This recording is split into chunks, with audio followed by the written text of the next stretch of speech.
a sort of fair future for their people and a balanced future recognizing Israel. Why is that dream gone? Because, for 75 years, Palestinians have been trying to cling to that land. Well, they've been trying to cling to a part of the land they're never going to get back, which is called Israel. Their whole argument is they were forcibly displaced during the 1948 conflict and in subsequent conflicts, and they declare themselves to be refugees. 5 million, I think that's the right number, Palestinians are registered as refugees with UNRWA. The problem is we have allowed those who had aims to weaponize the Palestinians against Israel to use them in ways very unfair to the Palestinians. And we have allowed the idea that refugee status for Palestinians is hereditary, which it is not. Humanitarian doctrine on refugees across the world since 1945, with this one exception, has been that life in refugee circumstances is the worst outcome of all, that for the refugee population, they either need to return to their country of origin or they need to be resettled. Given the politics, they're not going to go back to what they consider their country of origin. It's not going to happen. Israel's not going to disappear.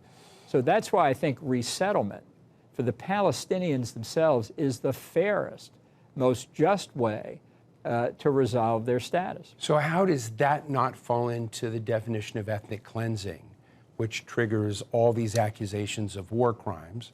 That ethnic cleansing, you hear it constantly, is what the criticism of Israel has been for Palestinians who feel wrongly displaced from their land. And right now, we see even the Israeli government trying to withhold the settler movement in the West Bank and prompting violence with the West Bank to further encroach on this. Right. Well, that's not my argument. My argument is that after conflicts, there are often large flows of populations. If you look at the world after World War II, it was filled with refugees. Well, we see that with Ukraine, Russia. I mean, we see refugees all over the world now, right? And the worst place for these people is in refugee camps. It's especially the worst place when they live there generation after generation.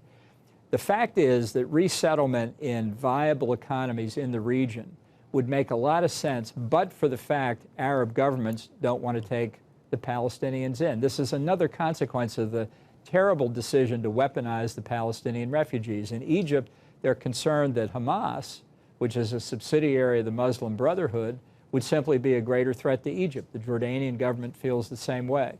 So there's a lot of work that needs to be done here. I don't deny it, but I tell you, resettling people in Gaza after this conflict is just going to mean the conflict is going to happen again. The Palestinian Authority is not an alternative.